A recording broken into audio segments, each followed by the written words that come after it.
Welcome back to another episode of Falcon Central Radio. I'm Scott Karasik. I'm sitting here with Aaron Freeman as usual. Tonight's going to be a little different because I'm talking first. Normally it's Aaron, but we're going to go over the Hard Knocks episode, Season 5, the finale, the recap, entire season recap. It was a fun season. We're going to go over the final cuts as well as the practice squad. I told you my boy Martino was going to make it, man. Yeah, you did say that. And then other team cuts that we could probably bring in. And then we all know what this week is. We all know what it is. Yeah. Falcons Saint Hate Week. Yep. Big game, big game. Sets the tone for the entire season. It does. And then Falcons Mailbag questions. And when we talk about Falcons Saints and key matchups, I'm going to get into a conversation I had with you earlier about Lamar Holmes and about how you think I'm setting the expectations way too low when I'm trying to be fair because we all realize just how damn good Cameron Jordan is. Yeah, that'll be an interesting conversation. I know where you're coming from, but we'll talk about it later. But yes, we will definitely get back to that later. That being said, this was a fun season of Hard Knocks. And maybe I say that because I'm a Falcons fan and everybody else found it boring because, well, they do. Mm-hmm. Oh, no. One of your discs needs to be checked for consistency. Okay. Well, Hard Knocks was good. Obviously we're a little biased because it's our team. If this had been the Titans or something like that, we probably wouldn't be like, hey, it was boring, whatever. But, hey, I don't care. I enjoyed it, so that's all I really care about. What did you think of this last episode? It was obviously going to be a lot about the cuts and who made the team. And I thought it was interesting. We talked about last week how we both, when we were predicting who the 53 guys that would make the team were, we both said Tyler Starr was the last guy we put on the roster. And then, come to find out he happened to be the last guy that made the team. So It was like, all right, we've got 52 spots done. There's one final cut. It's a really tough decision between Jacquez Smith and, Tyler Starr. Who's going to get the spot? And I was like, did Aaron and I not just have this conversation on the show last week? Yeah. I mean, we did, and we were both right because we both said Starr would make it and Smith on the practice squad because he made that stupid error. But it was funny that he went right to Mike Smith, apologized for it. I was like, I screwed up. That's why he made the practice squad. Mm-hmm. They probably would have never thought about bringing him back had he not done that. Mm-hmm. Absolutely. So, Scott, obviously the Falcons cut in two bunches. I don't know. Before I guess we can get to the cuts later. You got any other things on Hard Knocks you want to talk about? I mean, it was kind of boring this episode because it didn't really go over anything. Yeah. There's a lot of content, but not a lot of substance, if that makes sense. Mm-hmm. We got to see Ricardo Allen and Tyler Starr and their ridiculously hot girlfriends that I don't understand how either one of them got girls that hot. Oh, it helps to be drafted in that signing bonus. Yeah, basically. Didn't make sense. Lucky guys. But outside of those two thoughts, and we got to see them. We got to see Shembo take care of his mom. Mm-hmm. Always good. Rashid Hageman going to get a massage. I don't know why that was in there. Ricardo Allen playing golf, which I don't know why that was in there. Because I couldn't care less about a guy playing golf, let alone a football player. Yeah. Well, I had two thoughts. I thought it was interesting. We found out who the guy that is actually the quote-unquote Turk, the guy who makes the phone calls to basically tell the players, back in the day before iPads and laptops, it was, hey, come down to the coach's office and bring your playbook. And that was the guy who basically told everybody that he got cut, and then everybody showed up to the coach's office, and the coach would be like, sorry, but we cut you. So we found out who that guy is on the Falcons. Sucks to be him because that's a terrible job. I share a name with him.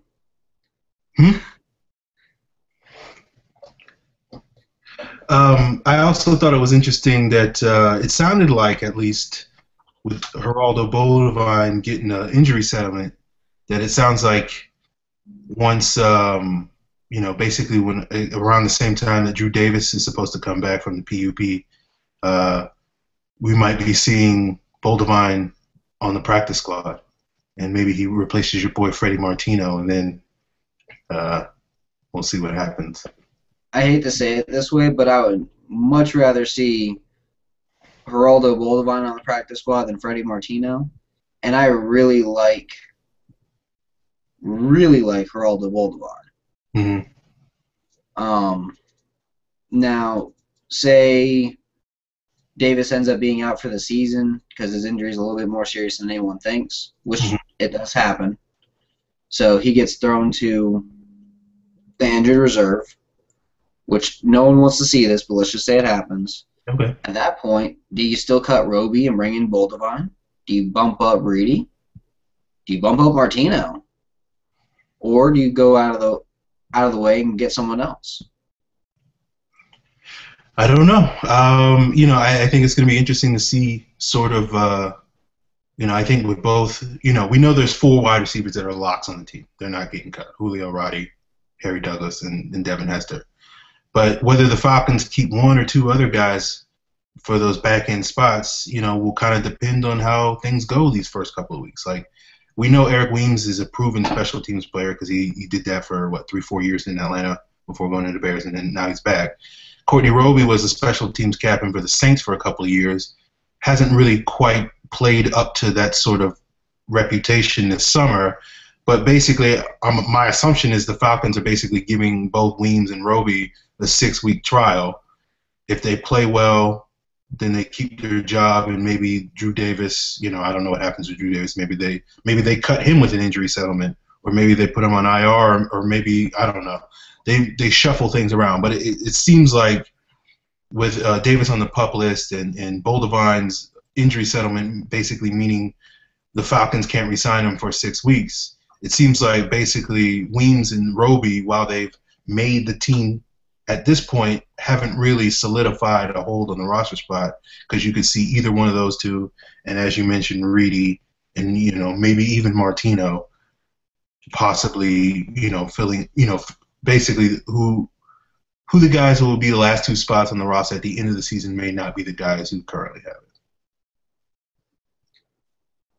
Yeah, I mean, I think at the end of the season we will see Drew Davis in one of those spots, whether it's Weems or whether it's Geraldo Bovine at the end. I don't know. I hope Bovine comes back. I'm just going to put this out there. He's one of the nicer guys I've spoken with.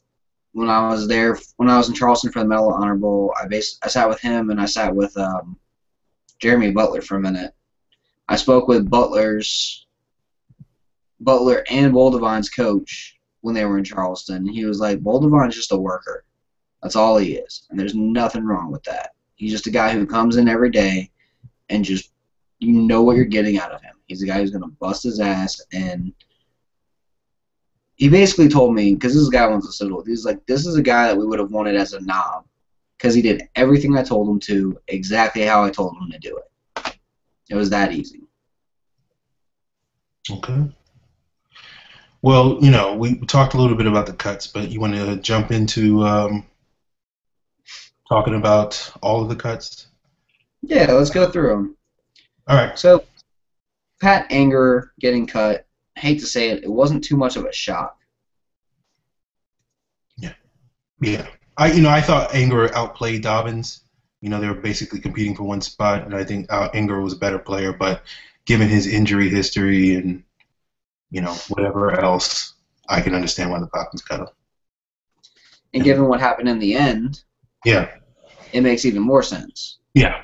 So the fact that they weren't really happy with either one You're just like, oh, okay, that's not a big deal. Yeah. Yeah, Nosa Igwe also got cut. But again, was that really that surprising? No, it really wasn't. It wasn't really until that last preseason game against Jacksonville where he, you thought on Hard Knocks, OC talking about you got to flash. And it wasn't until that game that he flashed. And with the Falcons' defensive line rotation being as deep as it is, he needed to flash like every game in order to have a shot at making both the roster or the practice squad, and he didn't do it. Well, the thing is, he's a guy who has hidden talents. By that I mean he's a long snapper too. Okay. So if he makes it for another team as a long snapper, that wouldn't shock me. But Atlanta didn't need one of those because they had his former Auburn teammate, Josh Harris. Yeah.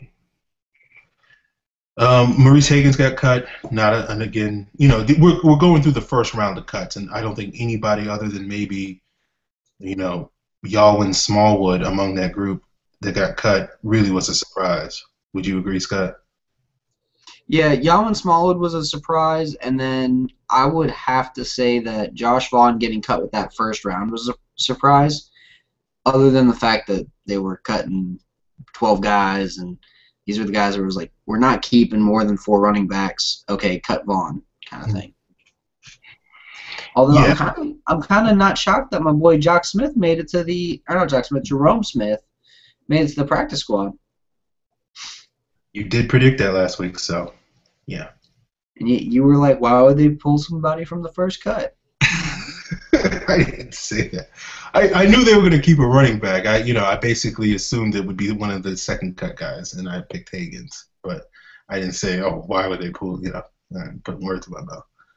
I think the interesting thing about this, and I think this really affected how the Falcons roster went, was the Falcons decided to keep 3 quarterbacks, which they've normally done under Mike Smith, except for last year they had 2, which afforded them the luxury of keeping a 5th running back in Josh Vaughn. But I think this year they didn't have that luxury because they decided to keep 3 quarterbacks. And they also, that extra quarterback seemed to take up the spot for the 3rd tight end, which they didn't end up keeping. So how things, stack together. But, the Falcons with their 2 separate cuts, usually how they usually do it is they cut like the first half of the guys, and then they cut the second half. And the second half is usually the group of guys that they're trying to sneak through waivers to make the practice squad. And we saw that they cut, 10 guys, and like 7 of them ended up on the practice squad. So. Yeah, exactly. Those guys that probably, generally speaking, because a lot of those guys were guys that we both projected to make the roster, and they ended up getting cut and then finding a way on a practice squad. They cut 11 guys, signed 1 in Nate Stupar, and then 7 of the 11 guys wound up on their practice squad.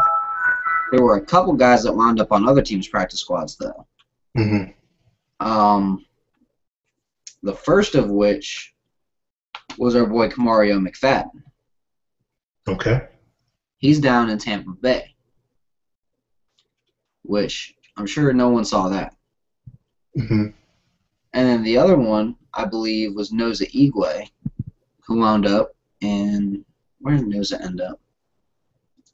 I missed it. I missed my notes.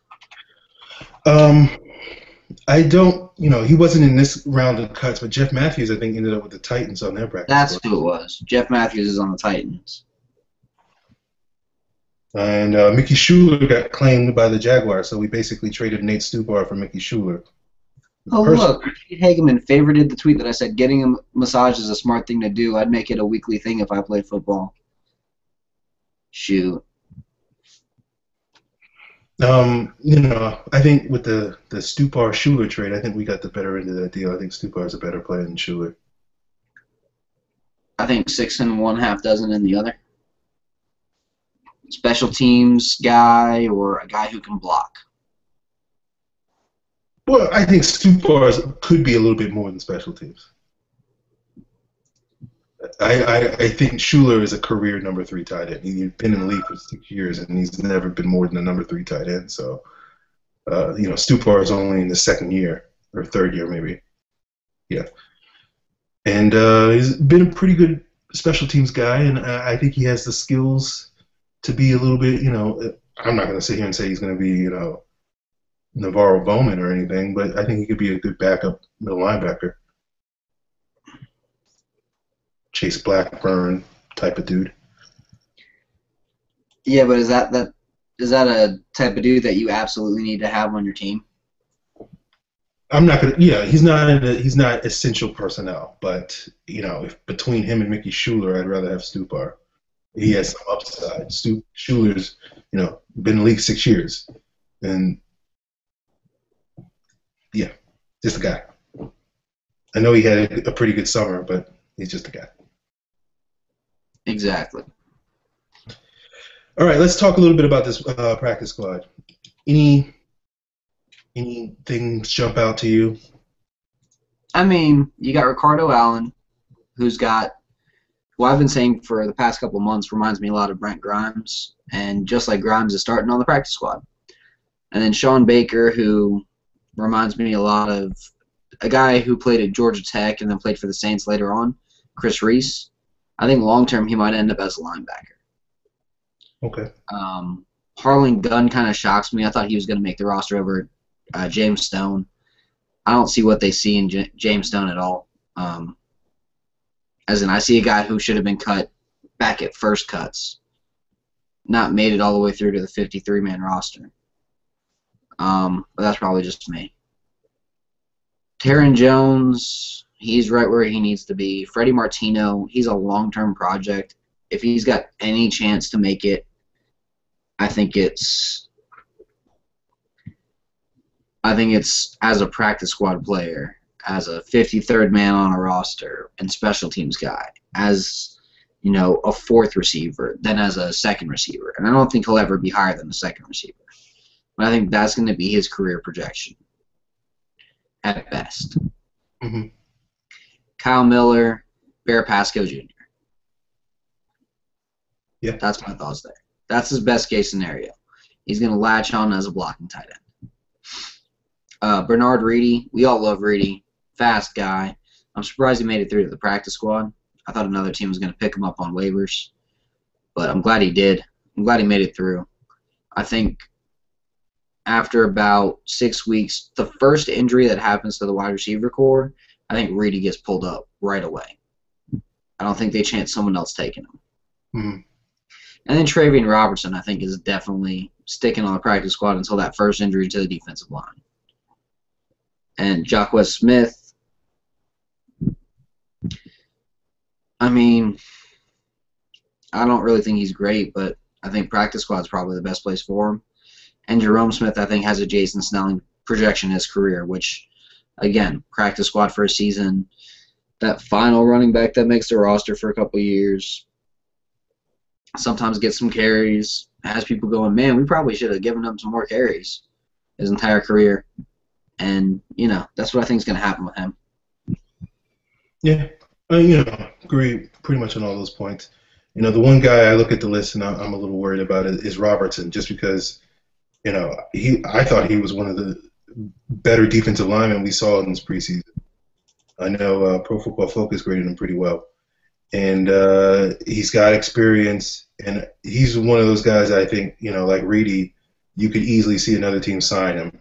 If, any team that has a nose tackle injury, any 3-4 team that has a nose tackle, like take the Packers, for example, because B.J. Raji, they could use a guy like Robertson. He was just mauling dudes in preseason. They were pretty much anybody who tried to block him, he was just tossing them aside. And so that was probably the one of these guys that I'm a little disappointed. Most disappointed he didn't really make the roster, because I thought he, played as good as you could possibly play, and they didn't reward him with a roster spot. But it's fine. Hopefully he'll stick around and, be possibly the heir apparent to Paul Soliai a year or two down the line. Hopefully. But I don't know if you want that guy. I like him. I don't think he's the heir apparent to Paul Soliai. I'll put it that way. Okay. I think the heir apparent to Paul Soliai will be drafted in 2015 or 2016. Okay. All right, Scott. Anybody elsewhere in the league? There was literally like 600 dudes that got cut this past week. Anybody one out of 600 interest you? Let's see. There was this tight end who got cut named Zach Potter, who was interesting, but he's a blocking tight end. There really weren't any ridiculous cuts. I'd like to see. I'd like to see Eric Winston on the team. I'd like to see Chris Clemens for depth. I'm just looking through here. There's a couple guys. I would have loved to see Michael Sam on the team for depth. Mm-hmm. As much as people aren't huge fans of him, I'd like to see Taj Boyd near the team. Daryl Richardson near the team. I mean, Stephen Hill, bring him on the team. Teach him how to play wide receiver with legitimate mentors and a legitimate coach, and a good quarterback throwing him the ball. Yeah, similar guys. Potter played for Dirk Cutter in Jacksonville. He was basically a blocking tight end. And Winston, I think Winston may not be the player he was a couple of years ago, but I think he's probably a better football player than James Stone at this point. And Clemens is a guy, I think, with the depth and his experience playing for Mike Nolan. I think you have a guy who would be the ideal sort of third safety. He's a really good center fielder. That's basically what he did in Miami. He was pretty good at that. And, if you have a guy on the back end that you can trust in coverage, you can be a little bit more aggressive with how you mix up your blitzes and your fronts and all those types of things. And I think that's right at Mike Nolan's alley. So those would be the three guys I would be interested if the Falcons sign probably next week, since they don't have to guarantee their contracts if they sign them before Sunday. Well, if you want another couple of names, okay. John Halapio from the Patriots, offensive guard. Good one. The Browns had a tight end / fullback named Marquise Gray, but I think he wound up in Minnesota afterwards. Mm-hmm. There's just so much talent that gets cut. Ricardo Matthews was a guy I really liked when he was at Cincinnati in college that the Texans cut. Before the end, yeah. Yeah, I mean, there's so many guys. Craig Lawson, I'd love to bring in and move him to linebacker the way that they did for Coy Wire. I think he'd be a great special teams coverage linebacker kind of guy. I liked him as a free safety at his weight, his height, his instincts. But if you could put him at linebacker, get him a little bit bigger, 230, I think he'd do great there. Again, just so much talent. Shaq Barrett from the Broncos, pass rusher. Capri Bibbs, running back from the Broncos. Yeah, Barrett got sounds good from the Chiefs. I mean, I'm not even to the NFC yet. I'm just going through, just picking guys. You could cherry pick Jake Murphy from the Raiders. I'd love to see him on the practice squad. He's a receiving tight end who can actually catch the ball. Tevin Reese from the Chargers. I thought he was going to be a first-round pick had he left a year earlier. Mm-hmm. He can fly. I mean, I'm just going through. I'm seeing talent. Every team's cutting a lot of talent. Philip Thomas from the Redskins. He was like a third-round pick last year. He's got some injury issues. I know that, though. Keelan Johnson from the Eagles. I really liked as a free safety. Ed Reynolds, I really liked as a free safety. Jordan Lynch, the quarterback, running back, wide receiver, safety, put him anywhere, see where he sticks kind of guy. Mm-hmm. Michael LaShore from the Lions, who could be that goal line back if our boy Steven Jackson gets hurt. Mm-hmm. There's just Adrian Hubbard from the Packers, who's that 3'4", 4'3", outside linebacker, defensive end. Let's see. Champ Bailey. even if you don't bring him in as a player, bring him in as a coach. Robert Meacham, same kind of thoughts. Mm-hmm. I'd probably pass on Meacham since he's been trash when he's never played with Drew Brees, but I know where you're coming from. Yeah, but he knows everything about Drew Brees. Yeah, it would help this week. Robert Lester, I would bring in to cut Dwight Lowery and have Lester just start because Lester looked confident when he started last year. Okay. I know Lowery is your boy though. Yeah, I don't. I agree with you bringing in Robert Lester. I think the Panthers re-signed him to the practice squad. They did. About starting. I'd pull him in. He's a hell of a player. Yeah, he's a good player. And then Kiero Small, fullback from the Seahawks. I think he would be a better fullback than Patrick DeMarco. Okay. And he'd be extra hungry because he'd been cut from the Seahawks, who, if you're not hungry, you get cut from them. And then the other name that I like is Mitchell Van Dyke from the Rams as a swing tackle, as a practice squad guy. But I think he's just went back to them. Okay. Yeah, you've come up with a pretty good list of guys. Most of those guys I've heard of, and most of those guys I agree with you. They're pretty good players. Probably some of them are more practice squad type guys than roster type guys. But if you can keep them on the practice squad and then carry them into next year's roster, then you've done something. That's an accomplishment. So Scott, right? Week 1. We're actually talking about real football now. Mm-hmm. Playing the Saints again. What are we looking forward to see in this game? What are the big things? I mean, you got the Saints. You got a team who we've always hated.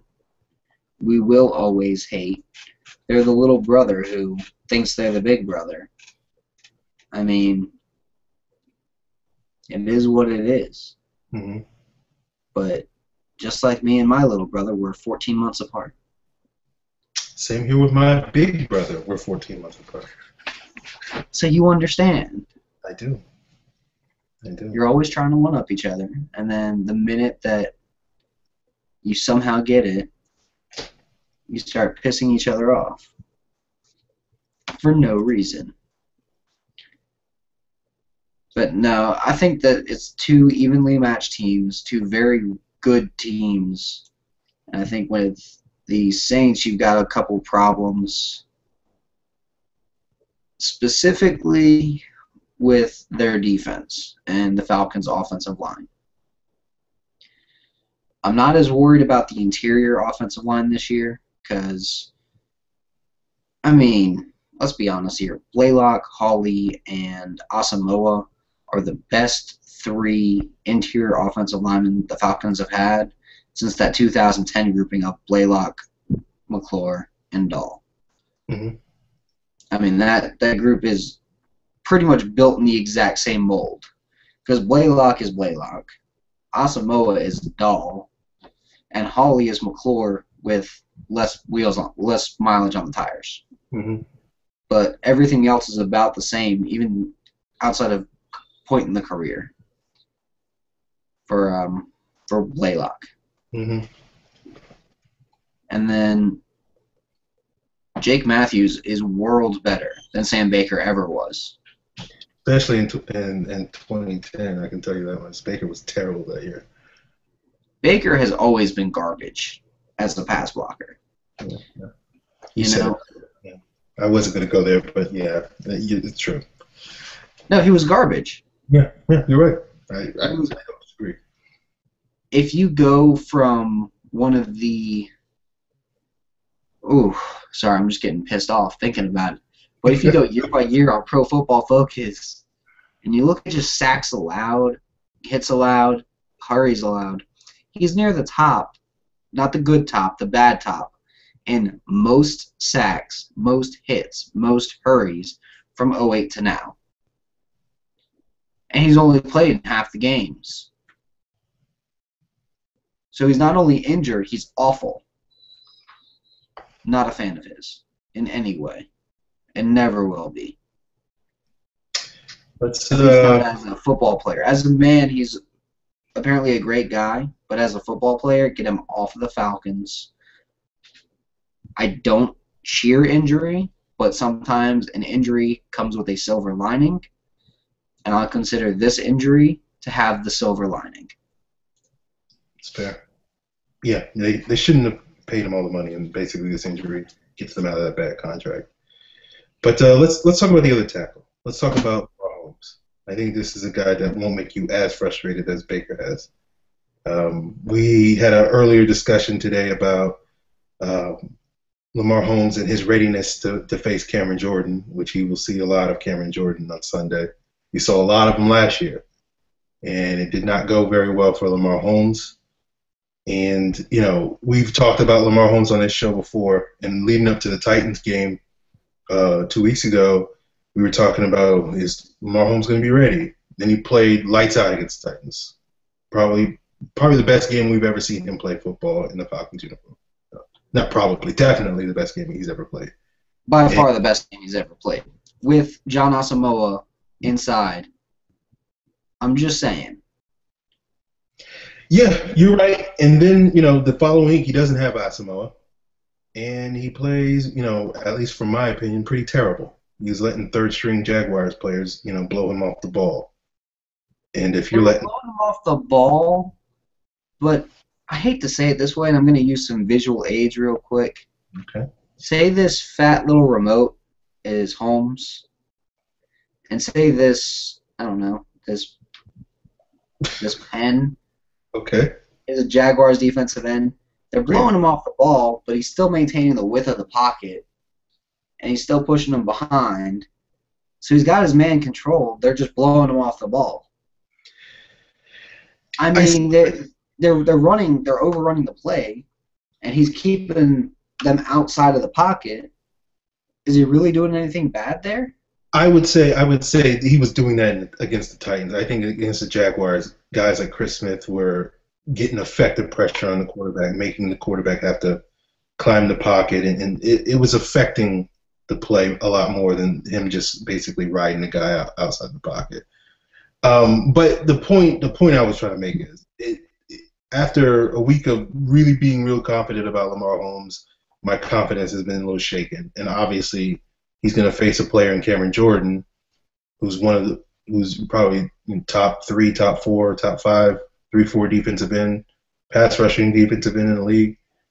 And you know, we talked earlier about, you know, what the expectations, and you said, you know, 3 or 4 pressures allowed to Jordan, and I guess that's fine, but that to me is like a low standard, because I don't think he can. That to me would be like an average performance. Like, I think Cameron Jordan averaged like 3.5 pressures a game last year. So to me, because of the issues the Falcons have in the trenches, I think Lamar Holmes has to be a little bit better than that. And so a game where he only gives up maybe 1, maybe 2 pressures, I think is really the sort of standard that we should set for him. I think against everybody except for J.J. Watt, Jadeveon Clowney, Robert Quinn, that's a fair pressure. That's a fair assessment. 1 or 2 pressures is allowable. He only allowed 2 to the Jags. But to someone like to everyone else outside of the best, yeah.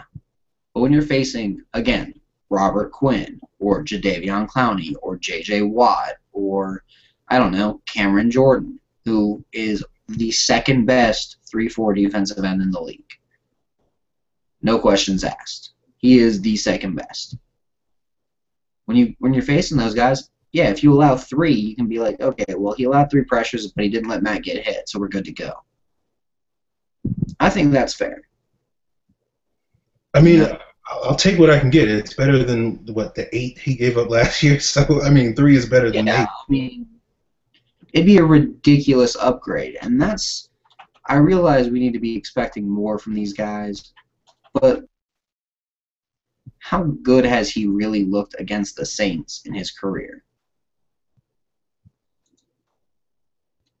We've got to give him some slack against, I don't know, the most talented defensive ends in the league. Yeah, I think in a vacuum, Scott, you're right. I guess part of my problem is you have a guy like Cameron Jordan basically called out the Falcons offensive line and called them soft. And he did that like back in April. And I'm pretty sure he did it not that long ago when someone asked him about the Falcons offensive line. And so letting him get 3 or 4 pressures to me is that's a good game for Cameron Jordan. That's a nice solid game for Cameron Jordan. But well, let's put it this way: last year he allowed a sack, 2 hits, 5 hurries in the first game, 2 sacks, and 4 hurries in the second game. I mean, I don't care who's calling you out. If you allow 3 hurries to the same guys who just destroyed you the previous year, huge improvement. And I think asking for the 1 or 2 hurries the next time, that's when you do it. But the first game, right out of the stretch against Cameron Jordan, it's tough to be like, oh my God, you've got to get Cameron Jordan. You've got to get him at just 2 hurries. Like, yeah, set that as a goal. I'm not saying don't set that as his goal for the week. Set 0 as your goal. Don't let Matt Ryan get hurried or touched. But, I mean, let's be honest here. We're talking about Cameron Jordan, arguably the best defensive tackle / defensive end in the league. One of the most consistent players week to week, too. Yeah, I mean, you make points, but it's just, it's one of those things where I don't think the Falcons and the Saints are that evenly matched. And I think they have to win in the trenches in order for the Falcons to win this game. And I don't think, even if nobody else gave up a pressure, if Lamar Holmes is giving up 3 or 4 or whatever the case may be, then that's a liability that the Falcons can't really afford in a game where, this is not even a new development. But even before Cameron Jordan was even good, like 2 years ago, the Saints were kicking our butts in the trenches. And, I think it's time for the tables to be turned. And I think that's one of the reasons why I think, the standard of 3 or 4 or whatever is a little low, and I think it needs to be a little bit higher. Now, obviously, if the Falcons win the game and Lamar Holmes gives up 20 hurries, then I don't really care. But, I think if he gives up, the less he gives up, the more obviously the more it increases the chances the Falcons win, and I think that's why I'm a little bit different than you on what the standard should be.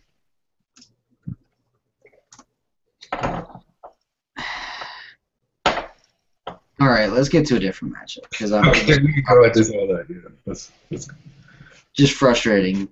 I do think that the Falcons match up better this year. Again, because of the line.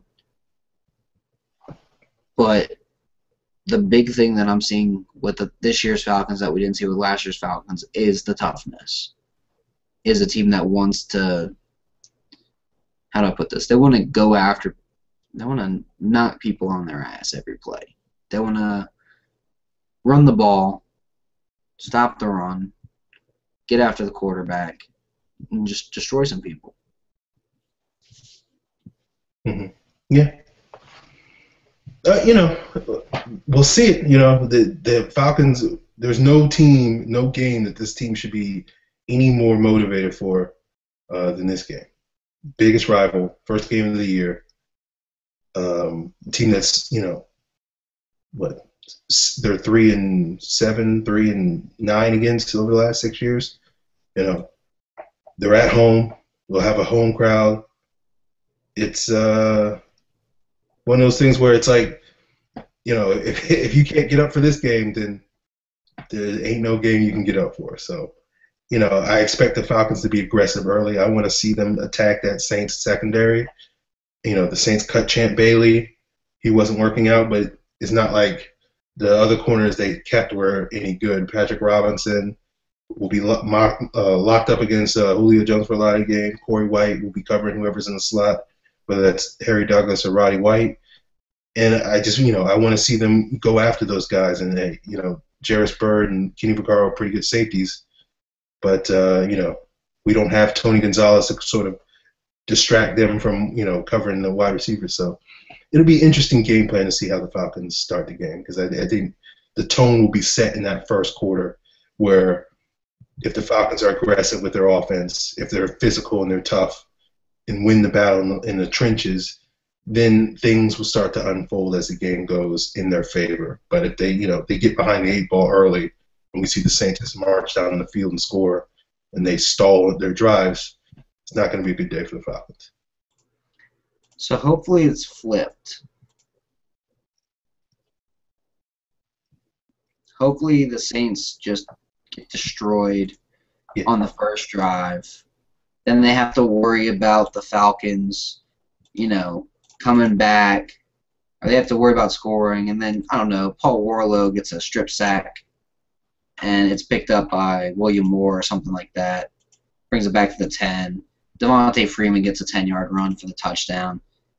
Something like that. That'd be fun, right? Yeah. That's pretty good. That all sounds good in theory, right? Yeah. So Scott, you know me. I'm always the optimist. Yeah. Between the two of us, definitely. You would definitely qualify as the optimist.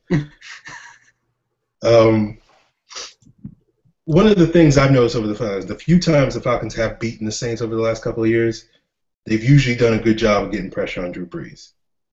And, I don't think the Falcons are going to be able to just basically put 4 guys out there and rush the quarterback. So, as you say, Warlow getting that strict sack, I think that will be, a key to the game, because I think we're going to have to dial up plenty of blitzes. But obviously, if you dial up blitzes, it leaves your DBs on an island against, guys like Jimmy Graham, Marcus Colston, Kenny Stills, and that speed freak by the name of Brandon Cooks. So, I guess, can the Falcons get that pass rush to get that pressure, hit Breeze, and make him make some mistakes like he did in that 5-interception game? I mean, if they decide to play Rashid Hageman and Malachi Goodman and Jonathan Babineau a little bit more than Paul Soliai and Tyson Jackson, I think we'll see it. I think the issue is that you need to have the quicker, more versatile interior defensive linemen than, and instead of, I don't know, Tyson Jackson out there. I don't think that you're going to find a lot of great players. You're not going to find. I think the most sacks you'll see from the Falcons this year is going to be that 10-sack guy. I'm still putting money on it being my boy, Jonathan Massaquoi. Yeah. I think if it's anybody, it's him. And I think that's who the ideal player you want to get him is, because he's going to be that outside linebacker. He's going to be that guy, basically. If anybody does it, it's going to be him. He's barely been used in pass rush for the Falcons this offseason, or during the preseason, I should say. And I think they're doing it on purpose. I hope so. I really do. I think they're doing it because they want the Falcons to they want teams to think that they're going to not use him as a pass rusher, even though everybody probably already knows. But I think they're just trying to be like, you know what, we need to see what we have in these other guys too. When Massaquoi was on the field, he pass rushed a total of like 20 times. I'll pull it up right now because his split was ridiculously low for what he was supposed to do this preseason.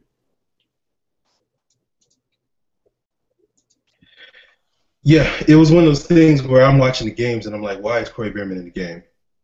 Like, they go to their nickel fronts and it's basically Bierman, Goodman, Babineau, and Osi, and it's like 3 of those names fit.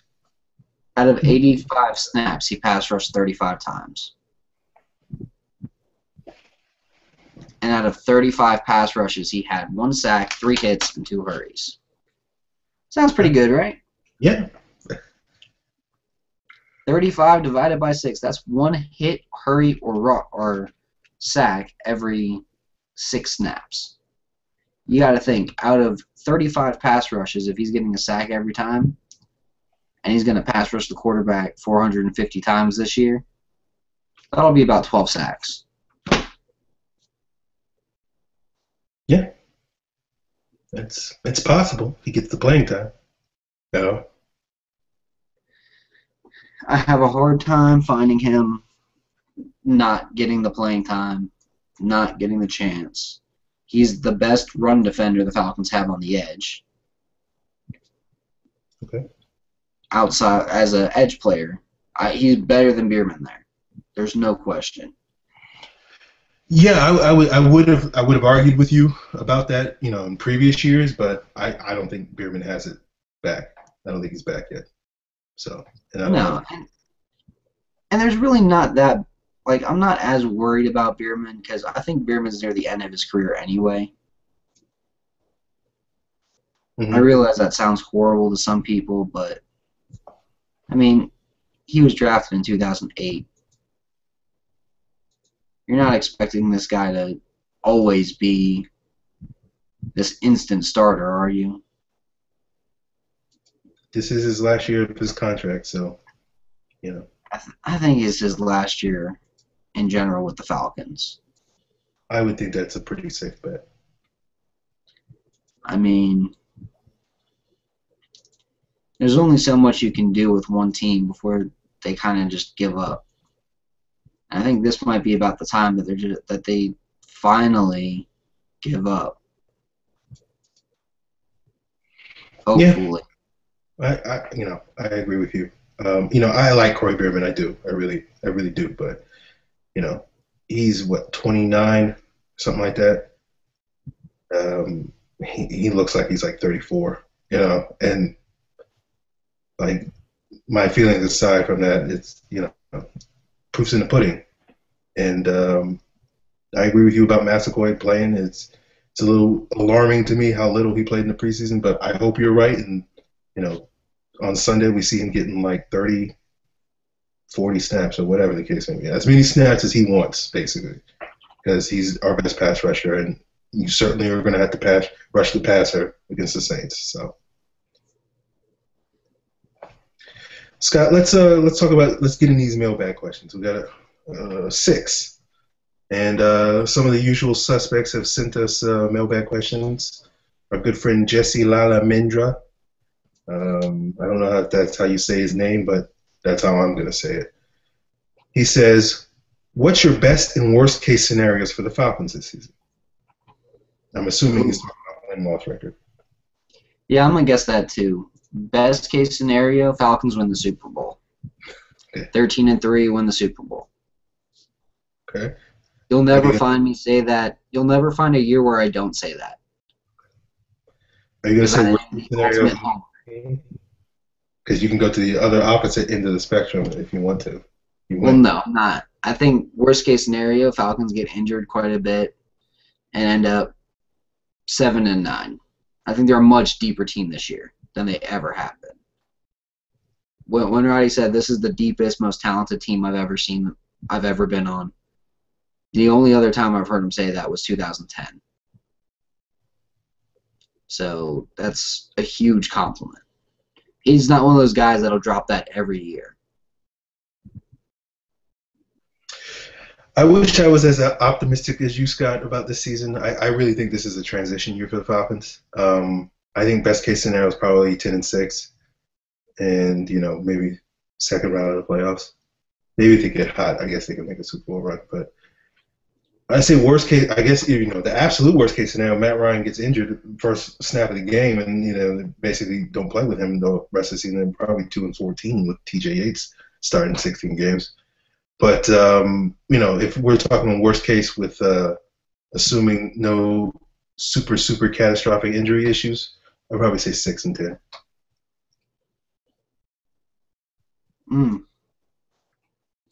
Yeah, I think that's the worst case either way.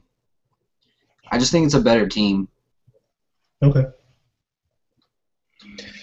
All right. Andrew Scheiwaller says, why doesn't anyone think the Falcons have a prolific offense like the Saints, Packers, and Broncos? Because it's the Atlanta Falcons. Okay. I mean, until Matt Ryan throws for 5,000 yards, no one's going to think that. No one seems to think Matt Ryan's a top 10 quarterback outside of Atlanta because of the season the Falcons just had. The minute the Falcons start winning games again, the minute he throws 5,000 yards, 35 touchdowns this year, which I think is going to happen. I think he's got all the tools. He's set up for it. Someone's got to catch these balls he's going to be chunking out. You got Hester, you got Julio, you got Roddy, you got Harry. I think Levine Toilolo is going to have a breakout year, which Aaron probably doesn't think, but okay. I think he will. Okay. And by breakout year, I'm not saying he's going to look like Tony Gonzalez, because let's be honest, even late-run Tony Gonzalez was the best tight end. Maybe not in the league, but at least in the NFC South. Yeah. Okay, outside of Jimmy Graham. Okay. I forgot about him for a second, too. Yeah. I was like, yeah, okay. No, wait, there's a guy. Yeah. Top three tight end in the league, we'll say, for Tony Gonzalez, not for Jimmy Graham. Jimmy Graham's one. And then there's a huge drop to everybody else. But, yeah, I mean, Tony Gonzalez is the greatest of all time. Will always be the greatest of all time. He's the Michael Jordan of tight ends. If Levine Toilolo can at least be the Kobe of tight ends, hell, if Levine Toilolo could be the Jason Terry of tight ends, okay, I'll be happy. All right, I'll take that. Sure, I'll take Jason. A 45 to 50 catch, 550 to 600 yard, 8 to 10 touchdown guy. Everybody in Atlanta would love him. If he was the next Algie Crumpler with a lot more height, everybody would love him. Because everybody loved Crumplelumpagus. They did. Andrew, to answer your question, why doesn't anybody think the Falcons have a prolific offense? It's because they really haven't shown it. They have the pieces. They just need to, other than 2012, you really, basically they were, for the first 3 years of Matt Ryan's career, they were basically a ground and pound team. And they threw it when they needed to, but it wasn't like they were opening up. Then they got Julio and they started opening up things, but it's not like they, a team that tosses it around their yard like the like every time you watch the Packers, right? You probably think any given play that Aaron Rodgers drops back to pass, this could be a touchdown. The Falcons have that potential. They just haven't shown that ability yet. And once they show the ability, then people will, start saying, "Oh, wow, this is the greatest thing I've ever seen in my life." But they just haven't shown it, and so that's the reason why no one thinks they have a prolific offense. All right, next question is from Michael Baldassar. He says, how do you guys expect the Falcons to use 4 running backs on the roster? Split carries or the majority to Steven Jackson? I mean, I think it's going to be 30 carries a game, probably 10 for Steven, 7 or 8 for Quiz, 7 or 8 for our friend Devontae, and 5 at most for Antone Smith. I think that's how you split it. The minute Jackson goes down with another injury, completely changed. I think it's going to be a 10-10-10 split between Smith, Jackson, and Rodgers, and I think it's going to be the all-or-nothing running game. Either we get a huge play or we get 2 yards, which would still be better than it was last year. Anything's better than it was last year. So losing 4 yards a carry last year was not fun. Yeah. I think it's probably going to be the majority of Steven Jackson. He'll probably get like half the carries. Whether that winds up being 15 a game or more, that's probably about it. And then the other guys will probably get, we'll split the other 10 or 15. And, we'll be sitting here talking about, after Steven Jackson has and this, I'm not saying this will happen every week, but there'll probably be a couple of games where he has like 16 carries for 30 yards. And we're like, why aren't they giving the ball more to Davante? Why aren't they giving the ball to Anton? He only had 2 carries last week. Why aren't they giving the ball to Quiz? He averaged, 5 yards a carry on 3 carries. And so you'll have that situation this year where those 3 guys probably will be underutilized, and sometimes it'll look like Jackson is overused. And then there'll be some weeks where it's like, just keep feeding Jackson. He's getting 4 or 5 yards a pop, and he's trucking dudes in the goal line and short yardage, and then Quiz will come in a game and he'll get 1 yard or something like that. And so it'd just be something that the Falcons will have to juggle all year long, and basically whoever's hot will get the ball, and that's basically it. Yeah, basically. I mean, all there's right. only so much you can do. Yeah. Chris Walker asks, what impact will Steven Jackson have on the game? I say not much in the running game, but he will pass protect well. Do you agree? I mean, that's about the nicest way you could put it. Yeah. He'll have great pass protection. I think in the run game he might get that one big play, but again, 2 yards are big play, and he doesn't have much big play ability anymore. So I'm hoping he's 4 yards, 4 yards, 4 yards, 4 yards, 4 yards, 4 yards, 10 yards. I'm hoping he's Michael Turner circa 2010. Mm-hmm. But I'm just trying to be realistic here. Yeah, it's fair. I'm not expecting Jackson to have a 1,000-yard season. I'm not expecting, if you were power ranking the top 32 starting tailbacks, he'd probably, by year's end, he'll probably be in the bottom 5. And it's hard to say, the 27th best running back in the league had a big impact on the running game. But, I think he'll have his good days, he'll have his bad days, and, that happens when you're, 31 or whatever, however old he is. And, whether, I think he's a decent pass protector, but he's probably not our best. I think Quiz is much better than him. I thought Snelling was better than him, and hopefully we'll be able to say by year's end that Freeman will be better than him. And so that's really what I'm looking for. The long-term development of the running back, not necessarily the short-term gains. All right, Chris has another question, and this is about week 1. Realistic expectation for Sunday versus the Saints. Chris says 34-30, New Orleans wins, Breeze wins through air, and we fall short. It's a pretty, I guess that's a pretty typical outcome. It's always like a one-score game, right? And generally the Falcons lose. So I think the Falcons are gonna flip their script this year. I'm probably the only one out here, but again, I'm a homer. I'm an optimist, as people like to call me. They say it like it's a negative thing, but I think it's a positive thing because you know what? Look at the bright side of life. I think the Falcons win. I think it's 35-28. Again, one-score game. I think a late touchdown at the end seals it.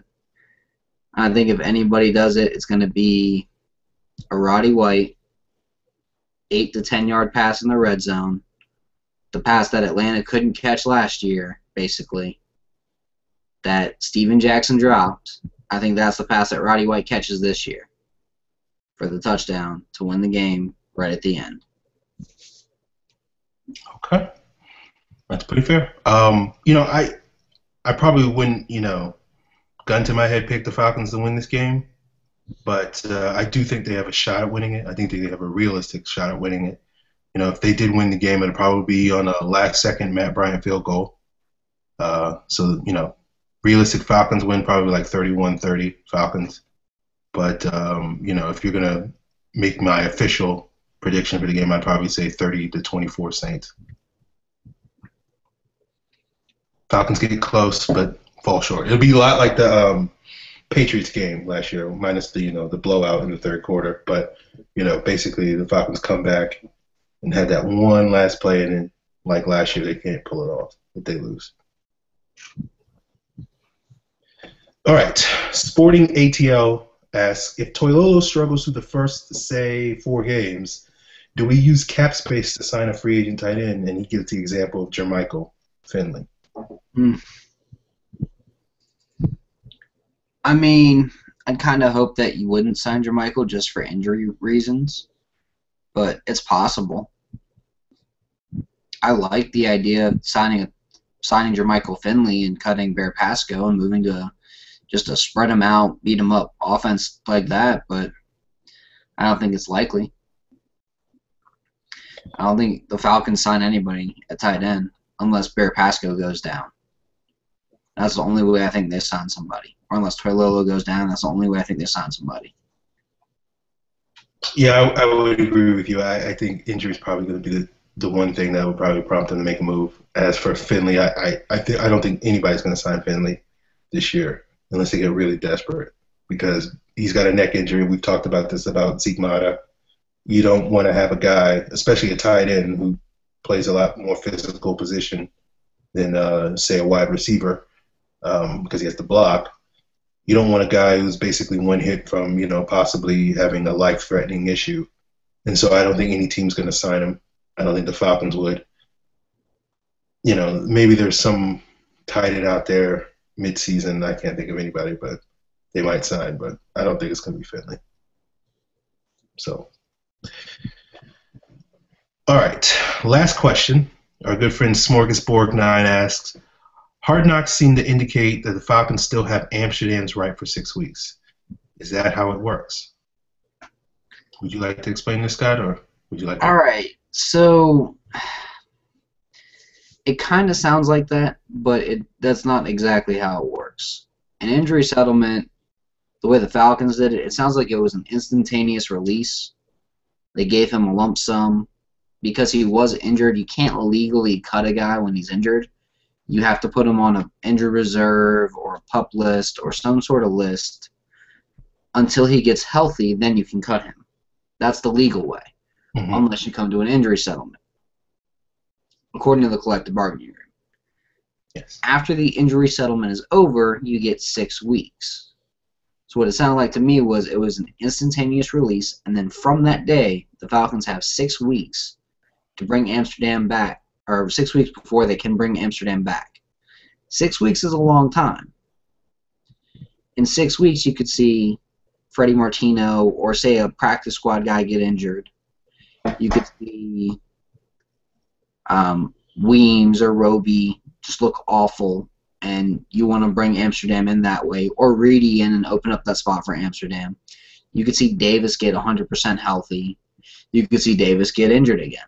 I mean, there's so many things that could happen that you don't know. I think in the long term, Amsterdam will be the next guy signed to the practice squad, period. Whether they cut Martino, whether someone gets injured, say this Kyle Walker guy, say he gets injured, we don't know what's going to happen. But what I think will happen is the next time a spot opens up on the practice squad, as long as it's 6 weeks from now, that's his spot. They basically said, we want you. We want you on the team. We want you as a Falcon. We really like you. We want you. If you were healthy, you probably would have made the team or the practice squad at the very least. That's what it sounded like to me. Yeah. The answer to this question, you explained it pretty well, Scott. Basically, the Falcons don't have his rights. He's free to sign with somebody else. Now, obviously, if he has an injury issue, if he signs with another team, he has to clear a physical, and if he's hurt, he won't clear the physical. So, but basically, if someone else, comes calling, Geraldo Bodevine in the next 6 weeks and thinks he can play and wants to sign him, and he's like, sure, I'll go play for the Bills or somebody, then they can sign him, and there's nothing really the Falcons can do other than, give him a phone call and say, please don't go. But, they don't have his rights, but they basically – what you heard on Hard Knocks was they tell them, we want you back, so that he wouldn't go and sign with somebody else if he had the opportunity. That he would feel comfortable, but like, I got a shot here in Atlanta. I know this offense better than I probably know any other offense. And that's why they basically said it the way they said it. So, I think there's a good chance he will be back in 6 weeks. I agree with Scott. I do think there's probably a very likely chance that we get to that 6 week point, and regardless of what happens with Drew Davis on the PUP list, you'll probably see the team cut Martino, or if somebody else, they'll cut him and bring Boldevine onto the practice squad. Yep. So that's our show. Got anything else, Scott, before we get out of here? No, that's all I had. I All mean, right. pretty simple week this week. Pretty easy, straightforward week. And hopefully the Falcons beat the Saints and we can be very happy next week. Absolutely. Because I was just going to say, since you started the show, I guess this would be the opportunity for me to have a 2-minute rant. Yeah, that sounds like a fun exchange from what we normally do. Okay. My rant is going to be, you alluded to it earlier in the show. It's, please don't play Tyson Jackson this week. I mean, just put Goodman in the game. Like, put Babs in the game. Hey, put Soliai in the game. 390-pound Soliai is a better pass rusher than Tyson Jackson. So, this is less of a rant than me just pleading to the Falcons. Just play the best players, and that's Goodman, that's Babineau, that's Soliai, that's Massaquoi. You know what? I'm softened on OC because, I'd rather see OC out there than some of these guys the Falcons might roll out. So, please, Mike Nolan, play Malachi Goodman. Bench Tyson Jackson. Yes. Malachi Goodman could be a 7-sack guy if he just gave him the snaps. Yeah. There it is. How crazy would it be? All right, bold prediction for the season before we go. Okay. I've got one. I'll let you have one. Malachi Goodman and Jonathan Massaquoi combine, and I'll even throw Warlow in here. Malachi Goodman, Massaquoi, and Warlow combine for 25 sacks. I'm saying 12 for Massaquoi, 8 for Goodman, and 5 for Warlow. Okay. I'm going to go to the secondary for my bold prediction. Let's say the Falcons will lead the league in interceptions. And we'll say they get 25. We'll have 6 from Alford, 5 from Trufant, 7 from Willie Moe. We'll say 3 for Lowry. And we'll give 1 each for Bobby Mack, Josh Wilson, and Javier Arenas. I think that adds up to 25. So, there you go. Makes sense to me. All right, folks. Hit us up on Twitter. I'm at FalcFans. Scott is at Scott Karasik. Be sure to follow the show's Twitter profile at Falcons PFC. Follow PF Central. And we will be back next week to talk about the Falcons win, or maybe the Falcons loss. So, look forward to that. And please send us your mailbag questions. Of course. Go Falcons.